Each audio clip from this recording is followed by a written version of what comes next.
Hello viewers, অচিত উদার free coaching চ্যানেলে তোমাদের সকলকে স্বাগত জানাই। আজকের এই ভিডিওতে তোমরা যারা নেতাজি সুভাষ ওপেন ইউনিভার্সিটিতে পিজি এমএ কোর্সে হিস্ট্রিতে ফার্স্ট ইয়ারে পড়ছো, তোমাদের যে সেকেন্ড পেপারটি রয়েছে এই পেপারটির একটি ইম্পর্টেন্ট 18 নম্বরের প্রশ্ন, ইংরেজদের সাথে টিপু সুলতানের সম্পর্ক আলোচনা করো, বা বলা যায় এখানে ইঙ্গ মহীশূর সম্পর্ক কেমন ছিল, বা এই প্রশ্ন ঘুরে আসতে পারে ইংরেজদের সাথে টিপু সুলতানের সম্পর্ক কেমন ছিল। এই প্রশ্নের উত্তর নিয়ে আলোচনা করছি ভিডিওতে। অ্যান্সারটি তোমরা যেভাবে লিখবে দেখে নাও। 1760 থেকে 99 মধ্যে যেরূপ ইঙ্গ মহীশূর সম্পর্ক বর্ধিত হয়েছিল তাকে বুঝতে গেলে কয়েকটি বিষয় সম্পর্কে আলোকপাত করা দরকার, যথা হায়দার আলী ও টিপু সুলতানের ফরাসি প্রীতি, আরকট, হায়দ্রাবাদের নিজাম ও মারাঠাদের পারস্পরিক শত্রুতা, একটি ভারতীয় শক্তিকে অপর ভারতীয় শক্তির বিরুদ্ধে সমর্থন যোগাবার ব্রিটিশ নীতি, বিশ্বব্যাপী ইংরেজ ও ফরাসিদের শত্রুতা, সর্বোপরি মহীশূরকে বিচ্ছিন্ন করে রাখার ব্রিটিশ প্রয়াস। হায়দার আলী ছিলেন একজন উচ্চাভিলাষী সেনানী, যার জন্ম হয় খুব সাধারণ পরিবারে। তিনি মহীশূরের হিন্দু রাজাকে ক্ষমতাচ্যুত করেন এবং নিজেকে মহীশূরের স্বাধীন নবাব হিসেবে প্রতিষ্ঠিত করেন।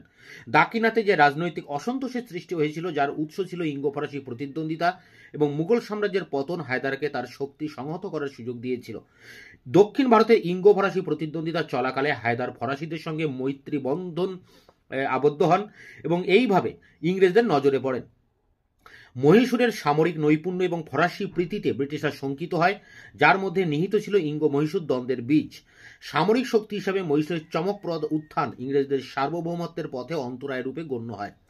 হায়দ্রাবাদের নিজাম, আরকটের নবাব এবং মারাঠারাও হায়দারের রাজনৈতিক ক্ষমতা বৃদ্ধিতে আতঙ্কগ্রস্ত হয়ে পড়েন এবং ইংরেজরা এই ত্রয়ীর আতাতে যোগ দেয় এবং মহীশূরের বিরুদ্ধে ষড়যন্ত্রে লিপ্ত হয়। এর পরিণতিতে 1767 থেকে 69-এর মধ্যে প্রথম ইঙ্গ মহীশূর যুদ্ধ ঘটে। যদিও হায়দার নিরক্ষর ছিলেন, কিন্তু তার সামরিক পারদর্শিতা ছিল তুলনাতীত, যা মহীশূরের পক্ষে লাভজনক রূপে বিবেচিত হয়েছিল।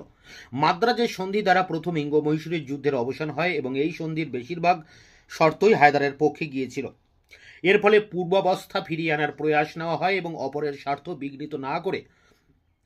এই সন্ধির একটি উল্লেখযোগ্য শর্ত ছিল এই যে, যদি সন্ধি স্বাক্ষরকারী উভয় পক্ষের কোনো পক্ষ তৃতীয় পক্ষের সামরিক আগ্রাসনের সম্মুখীন হয়, তাহলে তাকে সাহায্য করতে সন্ধির অপর পক্ষ এগিয়ে আসবে এবং সেই তৃতীয় পক্ষ তাদের সাধারণ শত্রুতে পরিণত হবে। প্রথম ইঙ্গ মহীশূর যুদ্ধের পরিণতিতে বিশেষত মাদ্রাজের সন্ধি স্বাক্ষরিত হলে 1769 ভারতে ব্রিটিশদের মর্যাদা হানি হয় এবং এই যুদ্ধের তাৎপর্য এই যে, ব্রিটিশরা সাময়িকভাবে হলেও পিছু হটতে বাধ্য হয়। ফলে হায়দারের সুনাম সর্বত্র ছড়িয়ে পড়ে এবং ইঙ্গ মহীশূর দ্বন্দ্বের ভবিষ্যৎ ধারাবাহিকতা প্রতীয়মান হয়। দ্বিতীয় ইঙ্গ মহীশূর যুদ্ধের এক দশক পরে 1780 খ্রিস্টাব্দ শুরু হয়। 1771 খ্রিস্টাব্দে মারাঠা যখন মহীশূর আক্রমণ করে, তখন হায়দারের আবেদনে ইংরেজরা সাড়া দেয়নি। ইংরেজদের এই বিশ্বাসঘাতকতা হায়দারকে ব্যথিত করে, কারণ মাদ্রাজের সন্ধি অনুযায়ী তাদের উচিত ছিল মারাঠা আক্রমণকালে মহীশূরকে সাহায্য দান করা। এই সময় হায়দার সাময়িকভাবে হলেও নিজাম ও মারাঠাদের তার পক্ষে আনতে সমর্থ হন। এদের সম্মিলিত শক্তি দক্ষিণ ভারতে ব্রিটিশ শক্তিকে একের পর এক যুদ্ধে পরাস্ত করতে থাকে। তার শক্তির প্রধান উৎস ছিল অশ্বারোহী বাহিনী ও মোটামুটি গেরিলা ধরনের যুদ্ধ পদ্ধতি। হায়দার কর্ণাটকের প্রায় পুরোটাই তার দখলে আনতে সমর্থ হন। তবে 1782 খ্রিস্টাব্দে ইংরেজ ও মারাঠাদের মধ্যে সলবাইয়ের সন্ধি স্বাক্ষরিত হলে স্রোত অন্য খাতে বইতে শুরু করে। মারাঠাদের সঙ্গে শান্তি চুক্তির পরিণতিতে ব্রিটিশরা মহীশূরের প্রতি পূর্ণ মনোযোগ দানে সমর্থ হয়। এর পাশাপাশি দেশীয় শক্তিগুলির সম্মিলিত বাহিনীর হাত থেকেও তারা রেহাই পায়। নিজামকে গুন্টুর জেলা দান করে ওয়ারেন হেস্টিংস তাকে নিরপেক্ষ রাখেন। 1781 জুলাইতে ইংরেজ সেনাপতি আয়ারকুট হায়দারকে পোর্ট নোভার যুদ্ধে পরাজিত করেন এবং মাদ্রাজ অধিকারে সমর্থ হন। 1782 খ্রিস্টাব্দে দ্বিতীয় ইঙ্গ মহীশূর যুদ্ধের সময় হায়দারের মৃত্যুবরণ করেন। তো এই পর্যন্ত কিন্তু হায়দার আলী, এখানে দুটো প্যারাতে হায়দার আলীর উপরে লেখা আছে, তোমরা এটা লিখতে পারো, অ্যাভয়েড করতেও পারো। প্যারা করে দেখো রয়েছে হায়দারের মৃত্যু এবং পোর্টনোভার যুদ্ধের পরাজয়ে মহীশূরের শক্তিকে খর্ব করতে পারেনি। হায়দারের পর তার পুত্র টিপু মহীশূরের নবাব হন। বিদানুরের এবং অন্যত্র ইংরেজ শক্তি তার নিকট পরাজিত হয়। এই যুদ্ধে দুটি পক্ষই ছিল দুর্দমনীয়।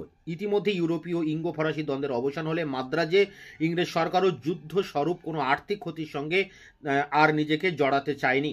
মাদ্রাজে লর্ড মার্কটনে এই সময় মহীশূরের সঙ্গে শান্তি চুক্তি স্বাক্ষরে উদ্যত হয় এবং ম্যাঙ্গালোরের সন্ধি স্বাক্ষরিত হয়। এই সন্ধির পরিণতিতে টিপু তার রাজ্য ও সামরিক শক্তি অক্ষুণ্ণ রাখতে সমর্থ হন। ব্রিটিশ সামরিক বাহিনীর পক্ষে যে তখন টিপুকে পরাজিত করা সম্ভব ছিল না তা স্পষ্ট হয়ে ওঠে।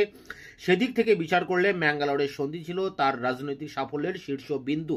তবে এই সন্ধির মেয়াদ ছিল সীমিত এবং পুনরায় ইঙ্গ মহীশূর দ্বন্দ্বের ক্ষেত্র প্রস্তুত হয়। ম্যাঙ্গালোরের সন্ধি ইংরেজদের হতাশ করে। তারা দক্ষিণ ভারতে নিজেদের আধিপত্য বিস্তারের পথে টিপুকে প্রধান শত্রু রূপে দেখে। অন্যদিকে টিপু ভারত থেকে ব্রিটিশকে উচ্ছেদ করতে দৃঢ় প্রতিজ্ঞ ছিলেন এবং তার পিতার অসমাপ্ত কর্মযজ্ঞের ভার নিজের কাঁধে তুলে নেন। ইংরেজদের পুরনো মিত্র ত্রিবাঙ্কুরের রাজাকে তখন টিপু আক্রমণ করেন এবং তৃতীয় ইঙ্গ মহীশূর যুদ্ধের সূত্রপাত হয়। এই সময় ব্রিটিশরা হায়দ্রাবাদের নিজাম ও মারাঠাদের নিজ পক্ষে আনতে সমর্থ হয়।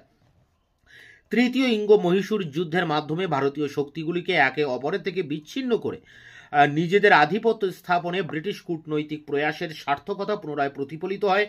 এইরূপ প্রক্রিয়ায় ইংরেজরা হায়দ্রাবাদের নিজাম ও মারাঠাদের থেকে টিপুকে বিচ্যুত করে তার উপর ক্রমাগত সামরিক চাপ সৃষ্টি করতে থাকে। টিপুর সঙ্গে তাদের যে তৃতীয় লড়াই হয় তাতে মহীশূরের বাঘের বিরুদ্ধে কর্নওয়ালিস নিজে যুদ্ধ পরিচালনার দায়িত্ব নেন এবং শ্রীরঙ্গপত্তমের উদ্দেশ্যে যাত্রা করেন, যা ছিল টিপুর রাজধানী।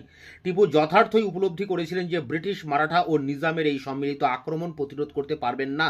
তাই তিনি সমঝোতার সিদ্ধান্ত নেন এবং 1772 খ্রিস্টাব্দে শ্রীরঙ্গপত্তমের সন্ধি স্বাক্ষর করেন ইংরেজদের সঙ্গে।